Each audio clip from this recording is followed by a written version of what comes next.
आइए बात करते हैं केमिकल चेंजेस के बारे में। तो केमिकल चेंज क्या होता है? केमिकल चेंजेस क्या होते हैं? रासायनिक परिवर्तन क्या होता है? देखिए, रासायनिक परिवर्तन जब कोई भी जो है पदार्थ या कोई भी सब्सटेंसेस एक यानी मटेरियल से दूसरे जो है पदार्थ में अगर चेंज हो जाता है तो उसको कहते हैं केमिकल चेंजेस। जैसे मान लीजिए हमारे पास जो है कोई खाना है, यानी दाल बनाना है आपको या चावल बनाना है। तो अगर जो है ये भोजन पक गया, अभी जो कच्चा था, लेकिन जब उसको बना दिया गया है तो अब चेंजेस हो गए उसके। अब उसके जो है रंग में भी चेंज हो सकता है, तो इस उसका टेम्परेचर चेंज हो सकता है, उसमें से गैस भी निकल सकती है। तो इस तरीके से जो चेंजेस हो रहे हैं उनको केमिकल चेंजेस कहते हैं। जैसे मान लीजिए फूड का जो है, हमारे पास जो भी भोजन है, फूड कुक कुकिंग का हो गया। अगर भोजन बन गया है, कुक कर रहे हैं, तो वो क्या हो जाएगा कि वो भी एक केमिकल रिएक्शन होता है। डाइजेशन क्या होता है? वो भी क्या होता है? एक केमिकल रिएक्शन होता है। रिस्पिरेशन क्या होता है? वो भी एक केमिकल रिएक्शन होता है। इसके साथ साथ बहुत ऐसी चीज़ें होती हैं, जैसे मान लीजिए हमारे पास जो है ग्रेप्स हैं। ये ग्रेप्स जो है अगर ये सड़ जाएं, सड़ने का मतलब होता है फर्मेंटेशन कहते हैं। फर्मेंटेशन फर्मेंटेशन माने क्या होता है? किण्वन, जिसमें जो है चीज़ों को जो है काफ़ी दिनों तक सड़े। और इस ग्रेप्स से जो है हमको जो है कोई भी जो है चीज़ मिलता है, जैसे अल्कोहल्स इसी से बनता है। तो ग्रेप्स से अल्कोहल्स का जो है निर्माण हो गया। अब हम लोग चाहें अगर कि अल्कोहल से ग्रेप्स पाना, तो ये असंभव है। ठीक है, यानी अब इसमें चेंजेस हो चुके हैं, इसलिए इसको कहते हैं केमिकल चेंजेस। यानी इसमें क्या क्या चीज़ हो सकता है? पहला तो इसका स्टेट चेंज हो गया। स्टेट चेंज यानी पहले ग्रेप्स था, अब क्या हो गया? लिक्विड अल्कोहल बन गया। दूसरा, इसका कलर चेंज हो सकता है। कलर चेंज कलर चेंज हो सकता है। ठीक है। थर्ड क्या हो सकता है? इसमें से गैस भी निकल सकती है। और जो है इसके साथ साथ जो है, जो फोर्थ नंबर आता है कि इसका जो है टेम्परेचर भी जो है चेंज हो सकता है। ठीक इसी तरीके से हम लोग अगर बात करते हैं केमिकल चेंजेस में, कि अगर कोई जो है आयरन का मटेरियल है या रॉड है, उस रॉड को अक्सर हम लोग देखते हैं कि हम लोग के घरों के पास जो आयरन रॉड होते हैं या पिलर्स होते हैं आयरन के, तो वो जो है बरसात के दिनों में या ओस से या किसी चीज़ से भीगने की वजह से उनके ऊपर जो होता है रस जमा हो जाता है, यानी जंग लग जाता है, जिसकी वजह से इनके रंग जो होते हैं ब्राउनिश हो जाते हैं। यानी इनके ऊपर जो है ये ऑक्साइड बन जाते हैं, आयरन ऑक्साइड बन जाते हैं, जिसको हम लोग जो है कहते हैं जंग लगना। तो अब जो है वो भी क्या है, हम लोग चाहें कि फिर से हमारा आयरन सही हो जाए तो वो सही नहीं हो सकता। तो वो भी क्या है? एक केमिकल रिएक्शन होता है, ये एक बार चेंज हो चुका है। तो इस तरीके से हम लोग देख रहे हैं कि केमिकल चेंजेस जो होते हैं इसमें हो रहे हैं। तो इस जो है प्रक्रिया में जो केमिकल चेंजेज हो रहे हैं, ये जो है एक रासायनिक परिवर्तन होता है। और इस रासायनिक परिवर्तन में अगर कोई भी रिएक्शन होता है, जैसे मान लीजिए हमारे पास जो है मैग्नीशियम है। अगर ये मैग्नीशियम ऑक्सीजन के साथ अगर जलाया जाए तो ये मैग्नीशियम ऑक्साइड का निर्माण होता है। ठीक है।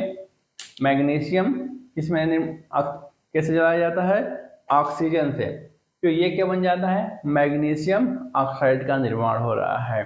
तो यहाँ पर जो है मैग्नीशियम एक रॉड है, जिसको जो है जलाया जा रहा है।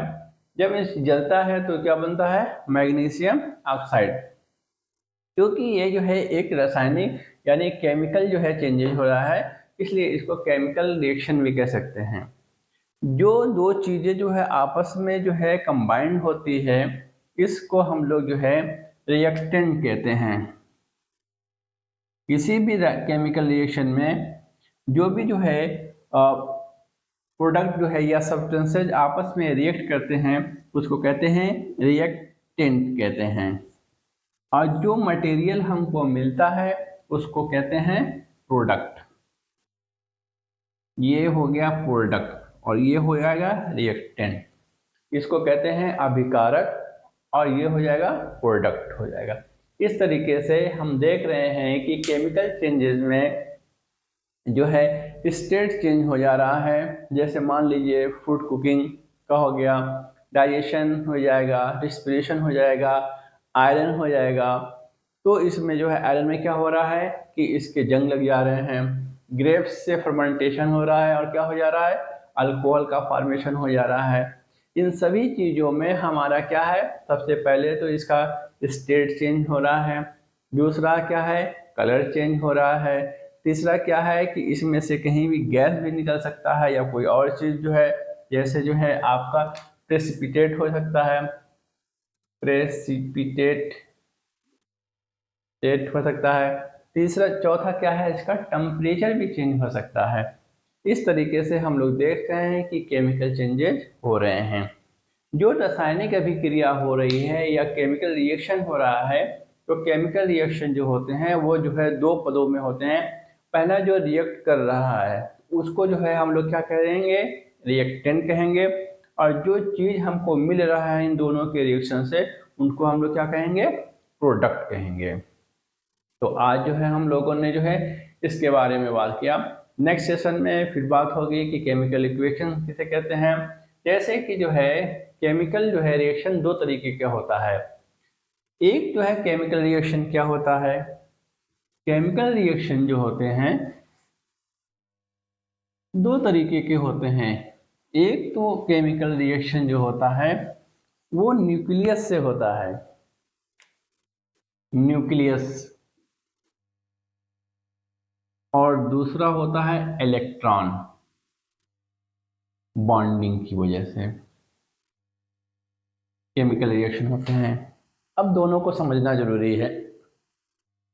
न्यूक्लियर, जैसे मान लीजिए हमारे पास जो है अगर हमारे पास जो है एक एटम है, तो एटम के कितने पार्ट्स होते हैं, दो पार्ट्स होते हैं। पहले पार्ट्स को कहते हैं न्यूक्लियस और दूसरे पार्ट्स को क्या कहते हैं, सेल। तो मान लीजिए हमारे पास यहाँ पर न्यूक्लियस हो गया और यहाँ पर ये हमारा सेल है। इस सेल में जो है अब दो पार्ट हो गए। इस न्यूक्लियस के अंदर क्या रहता है, हम लोग को मालूम है, यहाँ पर प्रोटॉन होगा और क्या होगा, न्यूट्रॉन होगा। और यहाँ पर जो है ये सेल है, इसमें क्या होंगे, इलेक्ट्रॉन होंगे। इस तरीके से हम देख रहे हैं कि किसी भी एटम में कितने पार्ट होते हैं, दो पार्ट्स होते हैं। अगर जो है रिएक्शन जो होता है अगर नाभिक यानी न्यूक्लियस से होता है तो उसको कहते हैं nuclear reaction. Nuclear reaction, nuclear reaction की बात हो रही है। और अगर जो है इलेक्ट्रॉन के साझेदारी या इलेक्ट्रॉन के कॉम्बिनेशन से या से हो रहा है तो उसको कहते हैं हम लोग केमिकल रिएक्शन के बाद में पढ़ा जाएगा। तो इसके बारे में हम लोग जो है पढ़ेंगे कि न्यूक्लियर रिएक्शन क्या होता है और केमिकल रिएक्शन क्या होता है। तब तक के लिए आप जो है इस टॉपिक को मज़े से समझिए, अच्छी तरीके से पढ़िए और जो है आगे जो है जो सेशन आएगा उसको जो है पूरी तैयारी के साथ आप लोग जो है तैयार रहिए। Thank you very much.